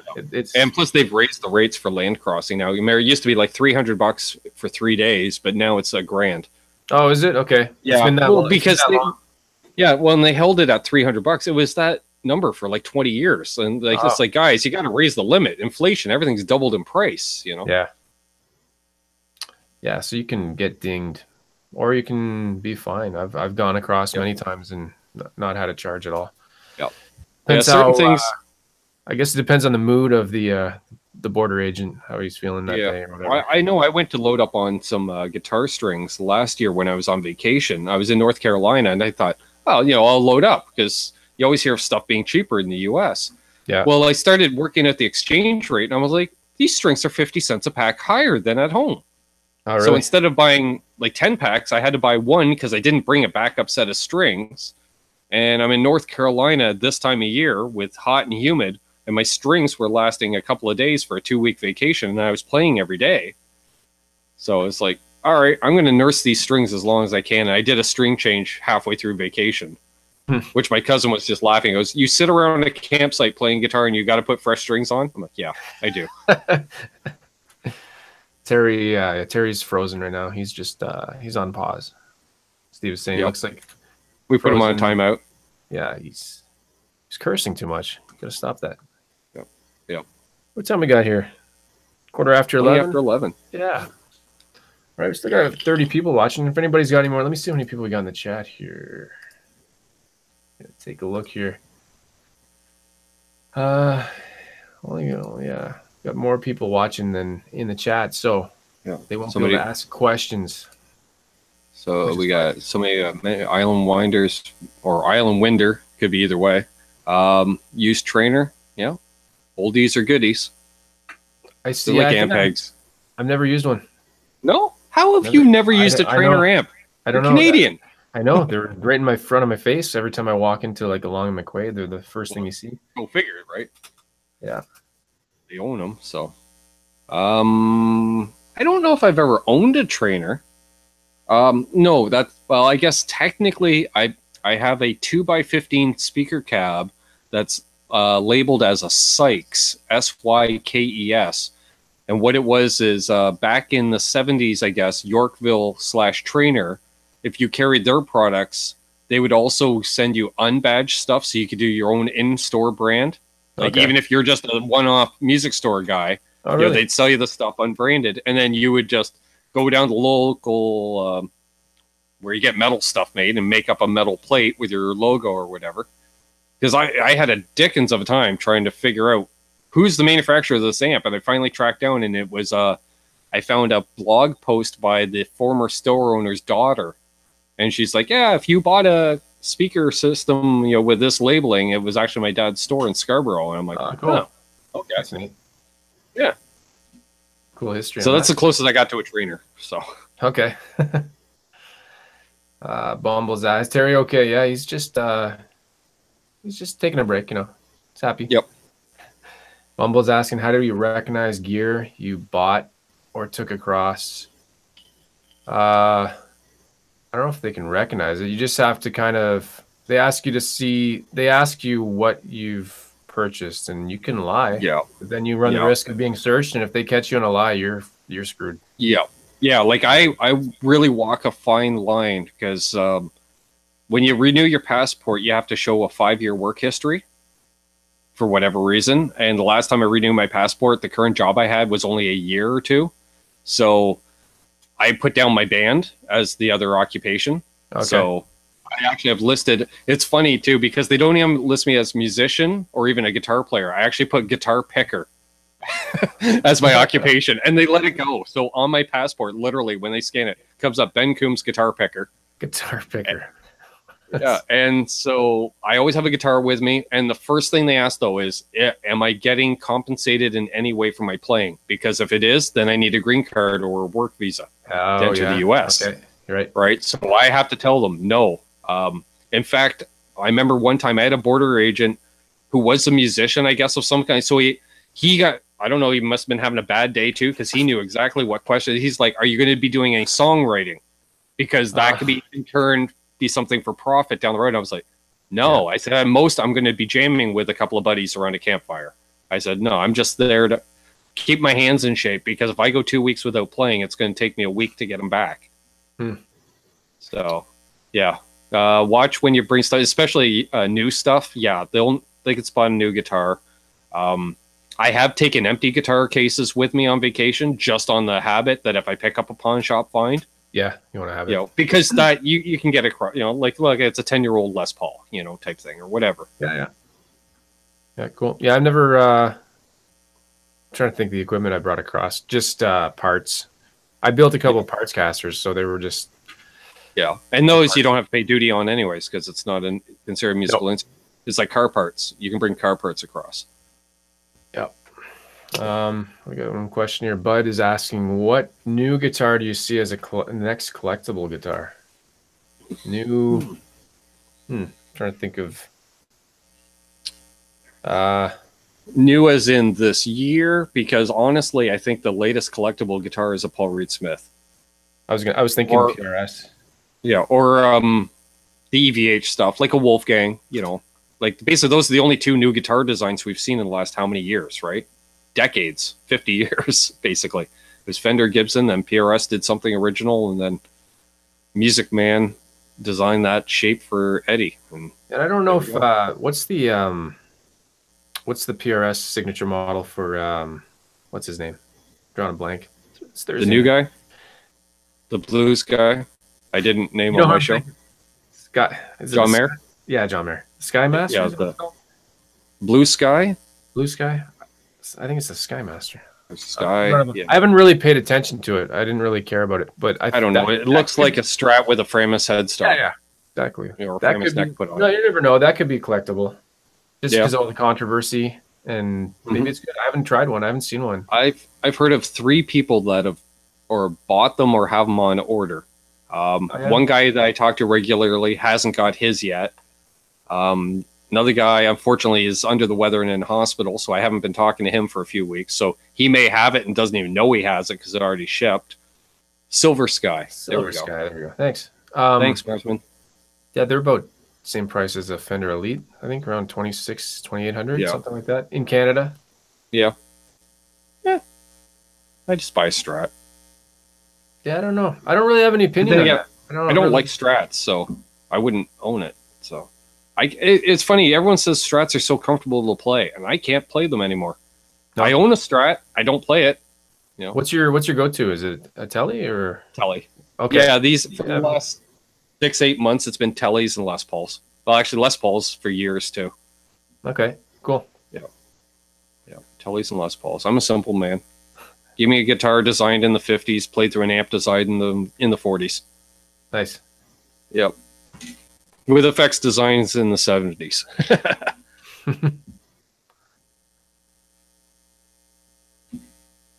Oh, wow. There we go. I think that's Jack Daniels 1010101 saying, wow, Australian 36.99. And last I remember, our dollar's pretty close on par with the Australian. I don't know if it's what it was exactly. So yeah, I think it fluctuates within 5%. Yeah. Something, you guys can correct me if I'm wrong though. Like in Canada, when there's a price on a new piece of gear, it's really hard to haggle. It's really hard to get a discount. Not always, but I guess a lot of the prices in Australia, there's a lot of wiggle room. Okay, so it's like it used to be, like they're more listed with an MSRP. Pretty much, yeah. I think so. Like remember every music store in it'd be Strats, all priced at $8.99, our price $7.99 or whatever. Fake price kind of, right? And then Fender discontinued that in 4 or 5 years ago now. Because the music store was the last bastion where you could haggle over prices. Mm-hmm. Like my grandmother used to haggle at the grocery store over every item, but we can't do that nowadays, right? You can't go to Walmart and say, no, I don't want to pay $1.87. I want to pay $1.80. Stratocaster feels like a nice curvy lady close to you. Yes, but unlike a lady, every time I play, it just turns her volume down and not up. So. I can't play with that volume knob there and that middle pickup. All I do is bust my fingertips on the middle pickup too. But I need it up because I want that Strat quacky sound. So, how many guitars do you have? I don't know. Honestly, like including because you got a few that are just parts guitars that aren't playable. So eliminating them, I don't know, a dozen or so. Okay, I'd say, yeah.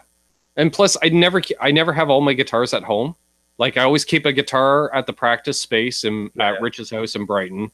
So that's like a 10-minute drive up the road. I usually keep a guitar at work in the office because I got a full rig set up there. And then so I don't have any in storage anymore. So I think I've got 8 or 9 around here at the moment. That's not too bad. Yeah. No. Talked to Nick from Nick in the States. We were talking about him before. He told me he's got at least, I don't know if he's still got that many, but like 30 or something. He rotates through them a lot. Yeah. And, I was just looking. I was like, where's my Les Paul? Because I haven't played it in a while. I'm going to take it to work tomorrow. I got a question. Let's see here. Oh, no, another price there. Fender Elite RRP Australian 36.49. Yeah, so they're playing $1,000 more than us. That's the RRP. That's the retail ripoff price. That's the yeah. But unless they knock $1,000 off that price, or even $500, like what are they doing? Renting a 747, placing each guitar in an airplane seat to fly them over there? If you want to see something hilarious, go to Fender has their own Australian site that's separate from the Fender.com. Might be Fender dot whatever the extension is. Look at the prices on their Squires and everything. You won't believe what you see. It's the RRPs, right? So they're jacked up, but it's crazy. I think whereas they should be able to get all the Asian stuff in Australia should be cheaper than it is here, in my opinion. Yeah, because you're putting it in a shipping container, and instead of sending it halfway around the world, it's obviously a much shorter journey. So shipping would be far cheaper. Yeah, I don't know. Yeah, that's one of my rants on behalf of Australia. Crazy pricing. Terry playing with his mic effects. Hey, how's it going? You're back. People thought you were frozen in carbonite or something. No, when you have to care for your parent and help them into bed. Yes. Some nights she's good that she can actually do so on her own. Other nights I have to help her. All right. What do you guys buy from US eBay items or shipping too high? I buy some parts from eBay. Usually I look for the ones that shipping is free because you can get that sometimes. Right. I don't think I've bought anything off eBay in about 10 years. I bought small things, nothing big. Like just honestly little guitar parts. The tuners I put on my Stratocaster were bought from a music store in Arkansas over eBay. And I also occasionally grab stuff from Philadelphia Luthier's eBay. Actually, the most recent thing I bought off eBay, I was an idiot. I bought some tremolo springs for my Strat. And it was the cheapest price I could find. And I didn't look at who the store was. It ended up being a local store in Ottawa that I could have just driven to. And it took like a week and a half to get it in the mail. I was like, what the hell am I doing? I paid. Well, that's happened to me so many times. Like, I generally deal with my buddy that owns Arden. Sorry to keep name dropping, but yeah, I'll always, I always bring up Reverb to double check a price on something, right? Like, oh, I'm going to get it cheaper on Reverb, especially a guitar, because I'll be like, okay, his price is that, and I'll look up. I'm like, the cheapest one on Reverb. I'll click on it. It's his damn site. So I'm like, all right, well, I guess I'm buying it off Sean because he wins the internet again today. But that started out, he started doing price matching years ago because he got sick of people coming into the store because he used to have more of the MSRP stuff. And feel like, well, I can drive an hour up the road to Long McQuaid in Oshawa and I can buy it there for this price. So he would say whatever, if it was a guitar, he would charge Long McQuaid's price plus $10 because that's what's going to cost you in gas to go and get it. Yeah, exactly. Yeah. Yeah. All right. But now that we have a local Long McQuaid. Go ahead. Bye. I'm going to take 2 seconds here. I'm just going to grab a drink. It's 11:30. I'm good for a little while. I don't know when you guys want to, how long you guys are good for. Whatever. I'm good for a while. Whatever. I was thinking like maybe 30 more minutes or so. Sure. Just gonna step out in case anyone actually shows up. Yeah, you never know. It's already next Wednesday in Australia. Maybe Shane might show up. I don't know. Okay, 1 second. There's a sale on Pepsi Max. Yeah. I saw something. Somebody asked what thoughts on Godin guitars. Yep. Sure. Great guitar. Or HB. Yeah. I saw another one. I think it was just generic, like Godins in general. For the longest time, I wanted to like and own a Godin, especially when I was gigging full time. I wanted to play a Canadian guitar if possible, being patriotic. Yeah. But like a lot of companies, they always did something weird to all their guitars. It was like, it was a Strat, but then they do some weird thing to one of the horns or it's like they couldn't just totally rip it off like every other company, or their Les Paul would have a weird lower horn or something. And it was just like, I'd love to play it, but it's hideous, and I can't play a guitar I don't think is sexy looking. So it's so fun. I played Godins. Yeah, I've never played one. Rich gig I with haven't played one, but I see them all the time on the Kijiji. Yeah. Now they're, I think they still build some in Canada, but they've done a lot of the manufacturing is in the US now. Yeah, isn't that weird? I found that. Yeah, it's so weird because I keep seeing Americas pop up. Like, oh, you're familiar with Godins? They're like US built. And I'm like, no, that's a Canuck guitar, folks. Yeah, designed in Canada, built in the US, right? I think they're in Montreal. But yeah, I think they're assembled in the US. The actual and even then, I think it's just the electrics, because the electric and acoustic is two separate companies essentially. Like they're both owned by the same parent, but it's two separate shops, and because they also do Seagull as well. Sort of interrupt. Mitch is taking off. Have a good one, Mitch. Thanks for joining, Mitch. Night, Mitch. Yeah, thanks for tuning in, buddy.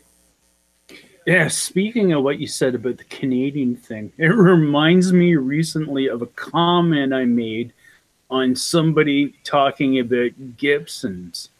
And the person makes the comment, I don't buy anything unless it's American.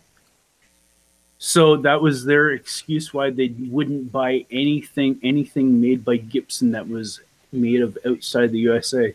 I said, well, I'll be honest with you. I said, if you're making that response in a patriotic manner, that's the only reason why you're buying it. I said, if that's the case, I wouldn't buy a freaking Gibson because I'm Canadian. Gibson doesn't make Canadian guitars. Yeah, and a lot of times, and again, any Americans watching, don't take offense, but I'd say that as well, you know.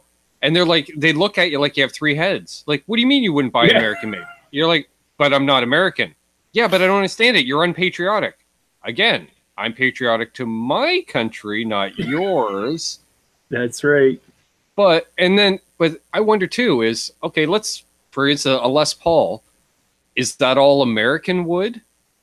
Are the pickups might be built in the US? Is that pickup wire from the US? Are the bobbins made in the US?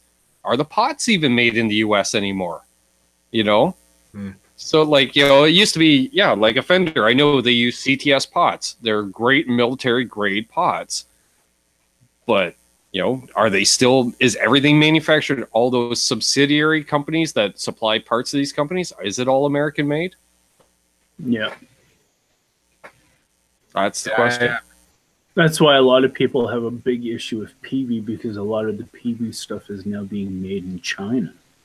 So it's like, the Gibson guitar case is made in Canada. Well, a lot of those are Yorkville cases with Gibson stencils on them. Yeah. Huh. Yeah. Yorkville makes it. All my cases are Yorkville cases because they're the cheapest cases you can buy.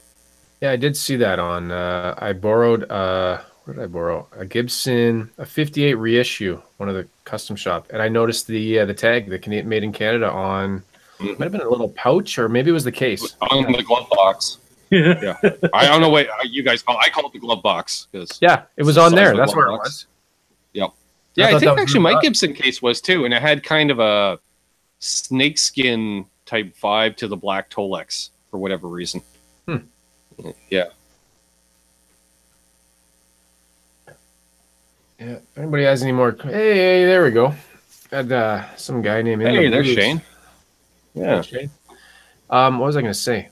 I don't know if we brought this up before. If we talked about the Gibson thing a little bit, if they end up restructuring, I've asked this before, if they started making a Gibson line in Asia, would people still be interested in buying a Gibson? Because I know it kind of goes back to what I think so. Yeah, because you got that price point, you know, charge, I don't know, $200-300 more than like your high-end Epiphone. You know, and basically, like, you look at the top line Epiphone with the coil tap, out of phase, you know, like 3 push-pull pots and all that stuff. For, you know, a couple $100 more, just change the headstock and it'll be, you know, same build quality. Yeah, that's where my comment was from, because that's what I had said. And then discontinue the American-made LPJs, and there's your price point, right? Yep. Like, slide them right in there. The J series stuff.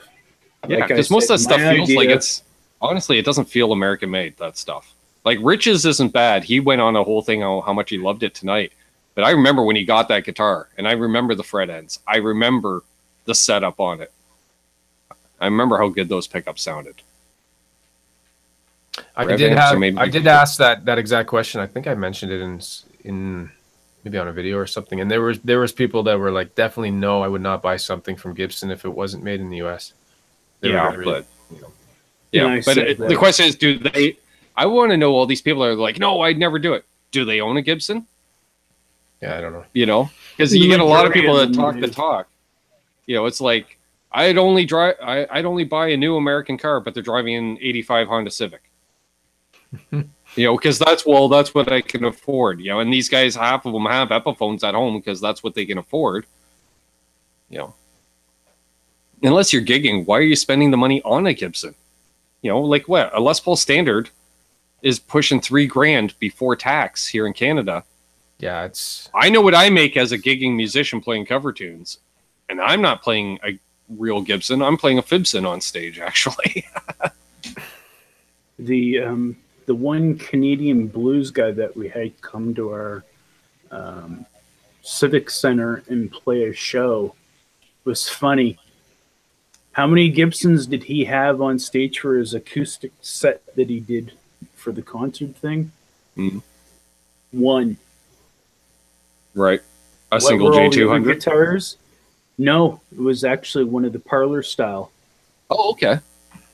Sounded nice and looked nice, but what was his other 3 guitars? Ibanez's. Really? Yeah. Who was that? Oh, I can't remember his name, but I got him liked. Blues He's guy? gotten nominated. Yeah, blues guy. Matt Anderson? I'm not 100% sure if Big that's guy? who it is. Like, Yeah, he's very. tall. I am talking. He's also wide. I don't think No, Matt this would mind guy- if I said that. This guy, he's tall and he Oh, wears okay. like a That's derby. not Matt. Yeah. Okay. Yeah, He's Matt's been nominated Matt's for 3 Junos. huge. An amazing blues guy. If you want to hear great blues, Matt Anderson, folks. He's from the East Coast. He wins the Maple Blues Award every year. He's gone down to the blues fests in Memphis and done well down there. He's been on lots of Canadian TV shows and stuff like that. Amazing player. Haven't heard of him. Yeah. A Cool. monster player. Monster. Yeah. Just, a lot of times he just plays solo acoustic.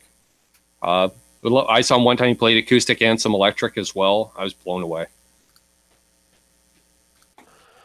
All right, we got about 20 minutes left. I'm gonna hit the hay. So this has been pretty cool. It flies by, eh? Yeah. I already mentioned that. Yeah. It does. Just talking about nothing. Yeah, Revs talking are about- made in Winnipeg, I believe. I think someone's thinking of Rev. Garnet amps. I have a Garnet cab, Rev, a I've heard 312. that name came up recently. Did they release a new pedal that all the channels Garnet? were reviewing? Yeah, Rev. Thank Oh, you. Yeah, Rev, Rev. yeah. I was going to say, I don't think Garnet's still in business. You still see their stuff around the pawn shops once in a while, though. But they were huge in the 70s and 60s, just like Trainer. All right, Steve. Steve's taking off. Thanks for joining, Steve.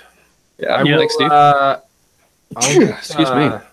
Steve, I'll get your email from Shane maybe, and I'll send you an invite too. I'd like to have you in the chat too. It's always good chat. Yeah, I'll invite more people in the future. Kind of just did this. Maybe did I send out the invite yesterday or today? Can't remember. Yeah, well, I saw your short teaser vid you did earlier today and commented on, that I'd be tuning in anyways. Oh yeah. And then when Shane jumped in my chat earlier, he goes, "Oh, I gave your email to Lando." Yeah, I'm like, "Oh, cool." That's So cool. then when we wrapped up, it was like 9:15. So I was like, "All right, I'm heading home." And Richie's like, "Oh, we're gonna do second shift." I'm like, "Sure, why not? If he wants to have me, I'm in." Cool. Yeah, anytime. Terry needs to start a band called Terry G and G Blues Trio. That's possible. Nice. Yeah. 2017 Guitar World and most collectible and St. Vincent Music Man. Oh, we're talking about that question from before. Right. Recent, yeah, Shane, if you're there right now. I Somebody's don't think I asking- can play as St. Vincent. I don't know. They got to be comfortable because they're so ugly. They got to be comfortable to play. I think the question was what new guitar, so I'm guessing within the past couple of years, will be a collectible in the future. We were trying to think of one. Yeah.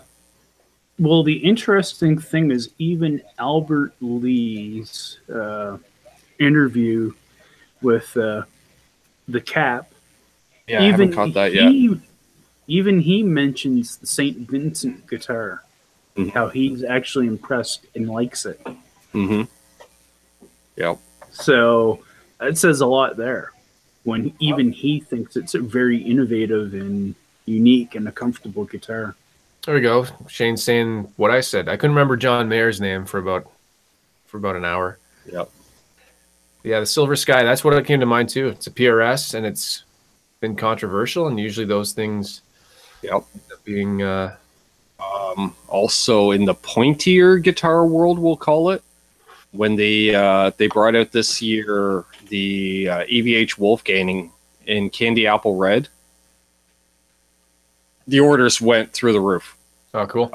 Yeah, it was a 4-month wait overnight, and it's not even U.S. built; those are Mexican built. So it's not like you're waiting the 60 days for them to build those guitars. Those are Okay. supposed to be pre-built, and yeah, they're still just trickling out. It's crazy. Cool. Yeah. I haven't seen a Silver Sky. I don't. You guys, did we already talk about that? Have you guys seen them?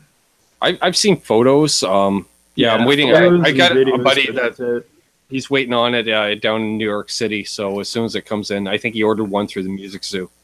Okay. Seems to be. Yeah, he's friends with those guys, so he got on the list or whatever, and he's still waiting. So, yeah. Yeah, if anybody's got about 15 minutes left, if anybody's got any other questions, if you have any brain cells left, it's really late here Thursday night and end of the week for me, so it's starting to get a little bit. I didn't have many to start with, so you don't need. I know my voice is starting to go, so talking too much today. Oh, there we go. I found him. Work retail all day and then 2 live streams. Sure, why not? The guy's name is Steve Strongman. Okay. And he played here in my area on March 29th. Ah, okay. Not familiar with him. Let me see if I can do the share thing here. Share screen. Now, this is only small, but... Steve Strongman. That's Canadian? Okay. Yeah. Right on. Yeah. He was really good. He's been... nominated for some Junos. He's got 3 Juno nominations. Cool. Oh, sorry. Here it is here. The set list will consist of songs from his entire collection, including his latest album, No Time Like Now, which received a Juno Award nomination for 2018 Blues Album of the Year. Cool. Oh, cool. He was really good. And I was saying to my friend who bought the tickets for me, and I was saying to him, I said, God, I said, he plays amazingly acoustically. I said, I cannot imagine, I seen a video online of him, but like, I mean, electric guitar wise, he would be just like insane. A monster, right? Yeah. Yeah. Cool. John Hunter, hey, how's it going? He's asking thoughts on Bass Breaker. I think we mentioned it before. Yeah, great bedroom amp. I've plugged in I've played a 15 just in a store quickly. Mm-hmm. I didn't have any problems with it. I mentioned it earlier. A lot of people have complained about reliability issues or just like a buzz or something. There's a lot of, I've seen it on forums before. People just complaining about. I don't know. Maybe it's just because I played a ton of Fender amps that I can dial one in, in 5 seconds type thing. And that's what if I can't dial an amp into a decent tone in 5-10 seconds, I'm not interested. Mm-hmm. You should be able to just plug it in and at least sound okay, tweak it a touch, and there's your sound, Yeah. But if you got to fight it, you're always going to fight it. Yeah, I was going to say, I think the other thing too is I'll reference back to, I think, Philip McKnight, because I think he said the other big issue with the bass breakers is the fact that they're all different. They're not all the same. You think same wattage, but the same kind of thing. But no, they all have a different sound at every wattage level. So that can also be a discouraging thing as well too. I agree. Yeah, if you got a 15, a 25, and a 50, I should hear okay, it's a louder version of each. It should be the exact same tone stack. Yeah, I can't stand that when they change tone stacks. Okay, I didn't know that. Well, they have there's a 7, a 15, and what's the highest? They're 40. I don't know what they are. No, I think there's a 50 or something 50. Like that. There's definitely 7 and 15 for sure. Yeah, I think I played through the 15 mostly because the 7 has too small a speaker to really sound cool. I can't play through a 6-inch speaker or something. Give me at least a 10, please, or something.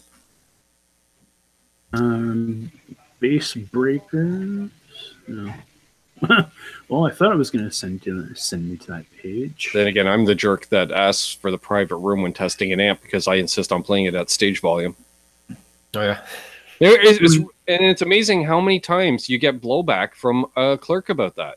Oh really? Yeah, I don't know. I kind of dress like a musician. That cliche, I got the long hair, I got tattoos, I wear a lot of jewelry. I'm straight off the Sunset Strip. I go walk into a place.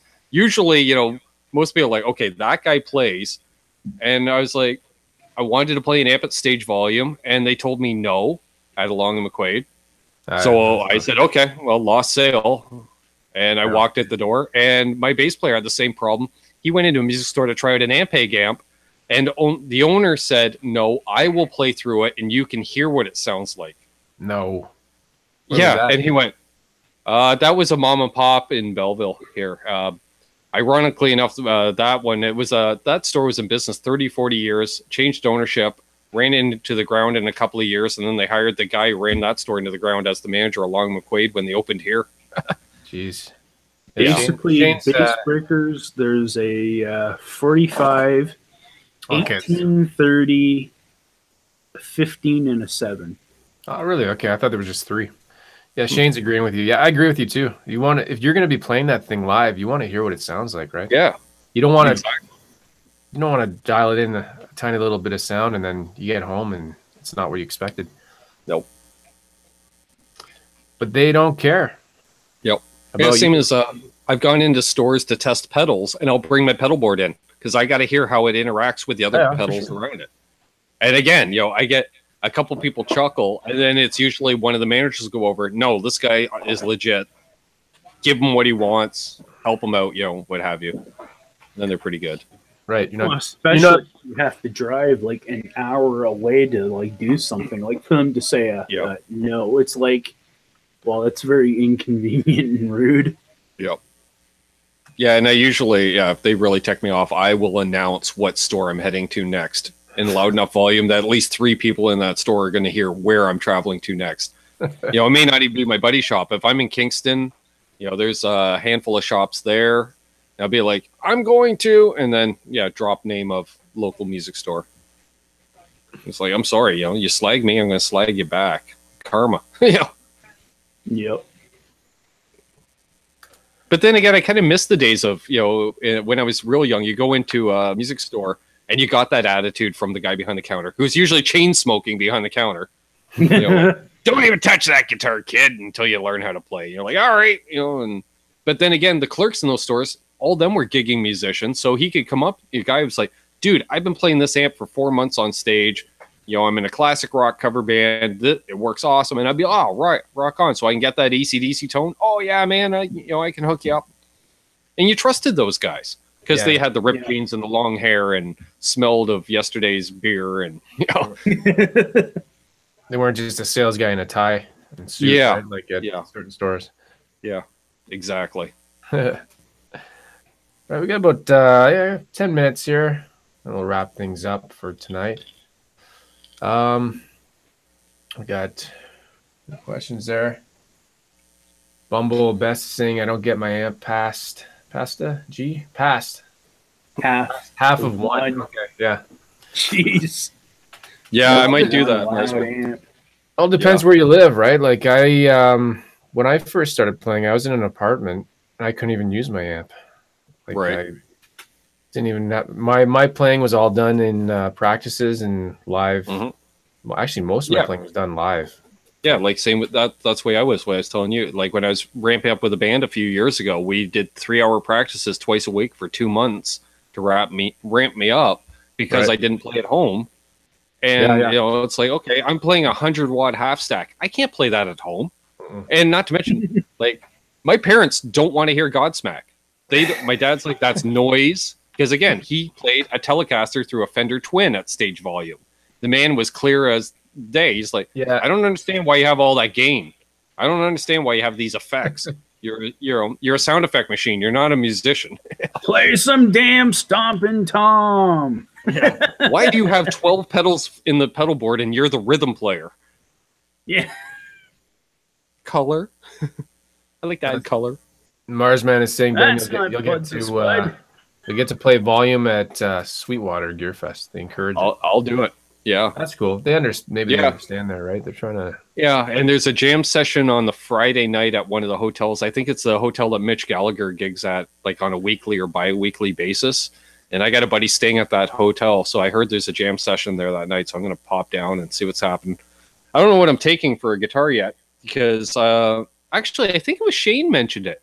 You can travel across borders with Rosewood because you're not selling it. They don't give you a hassle at all. But with the way the Rosewood laws are, I was really concerned about that. Right. So I might Yeah, I might be able to take I'll take my Mexican telly at least. Although I know I got a bunch of friends who want me to take one of my vintage guitars, but I don't know if I want to take a vintage guitar on vacation. Where you go? Where is that? Is that Indiana? Yeah, Indianapolis? Yeah, Fort Wayne, Indiana. Where is it again? Fort Wayne, Indiana. Okay. That name sounds It's familiar. 8.5 hour drive for me. Okay. So it'd be what? 12 hours for you? Yeah. Cool. Shane's question's a good one. I don't know. American Woman by the Who? Get away from me. Yeah, because I'm trying to think something that's long and anthem. So yeah, anything by Rush.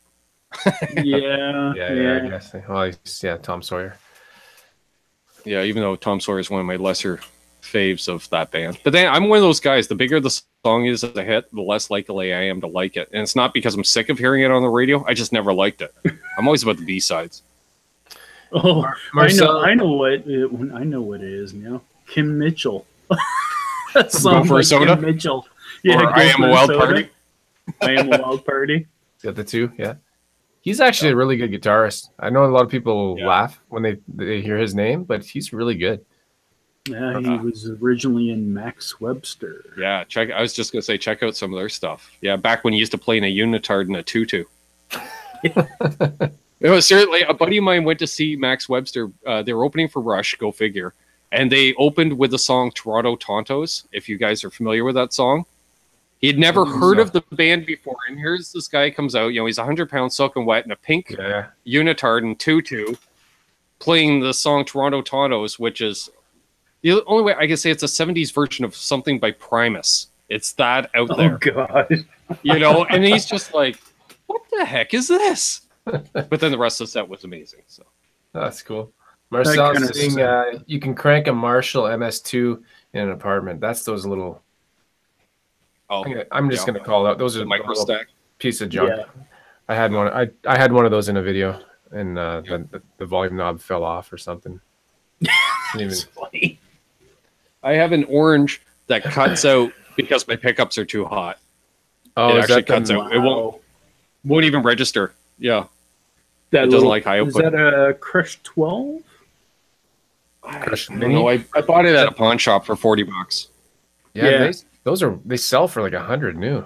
What a joke. Yeah, I picked it up. I was going to collect those micro amps, and then I thought it's something cool I could take with me just to make sound, but it cuts out so much it's not worth it. So yeah, that's the thing with most of those. I've done a lot of videos on those little mini amps because they're cheap, so I just bought them all. Yeah. And the only good ones, in my opinion, are the Fly 3 from Black Star. Yeah, the Black Star. The Katana Mini. It's a little bit bigger. But even then, I think they're on a different. These are more or less toys. You know, they're totally toys. The Marshall wasn't bad, and the old Marshalls are good because if you use them as a pass through, it's a Marshall preamp. Okay. You know, it's a Marshall distortion pedal essentially. Yeah, I pretty much. They're not. Yeah, I never really took them seriously, and I always said in my videos, I think, or no, I never really commented on them. I let other people comment on them, but I've said in the past that they look good on your shelf. They're good. They look cool, right? Like the little Fender Mini Twin. Yeah, it's I was just nice. gonna say that, the little Mini Twin. It's pretty cool looking. It's real tweed, and it's got the leather strap, and it's got I like metal those on the top. But they sound like garbage. So yeah. Shane says, or something that's always gets requested, dude. We get the same requests you do. Freebird, you know, Born to Be Wild is big. Or you know, David Wilcox Riverboat Fantasy. Hotel. Oh, was he Ben? Was he referring to like when you're playing? What you get? Yeah, I think so. Just songs that get requested, like What's Our Freebird? Yeah. Okay. Yeah, Hotel California, House of the Rising Sun.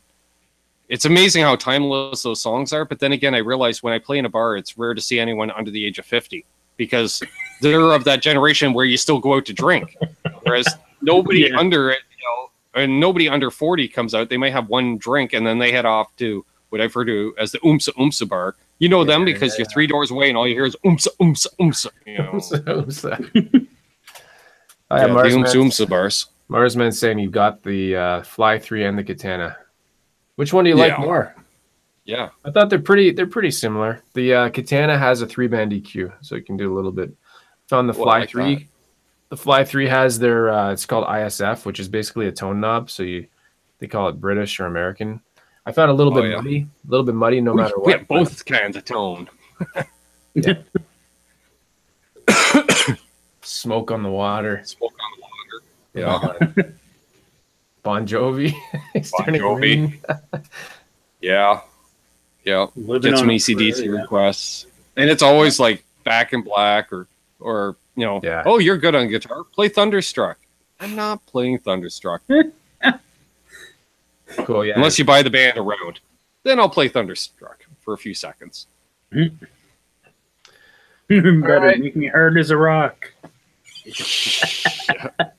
All right, it's going on midnight here in a minute or so. I think I'm gonna wrap it up. I have to work in the now. morning.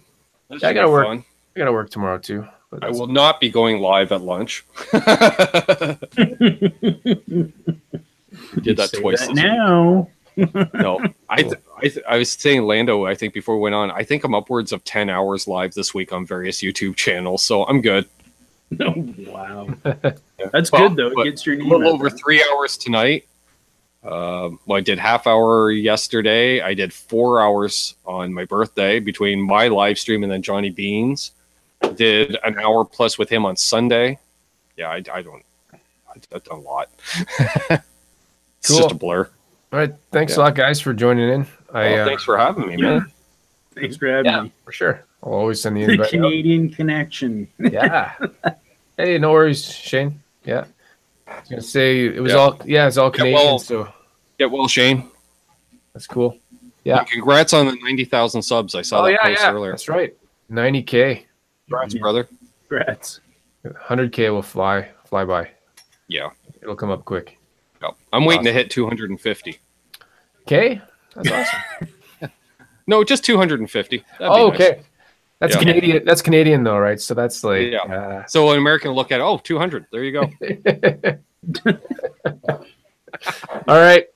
I'm gonna end it here. Okay, guys, have a good night. Yeah, maybe I'll do this again in a couple weeks. Definitely be this kind of thing, like a Thursday night thing, and I'll send out if I plan it earlier. I'll send out the invites a little bit earlier. Oh, Shane's swearing, so that message got retracted. So okay, all right, that's gonna be it for now. Yeah, before we go, if anybody's still watching, check out these guys' channel, Ben and Terry's. I will put their links in the comments after. Cool. Yo. Okay. Right. See you later.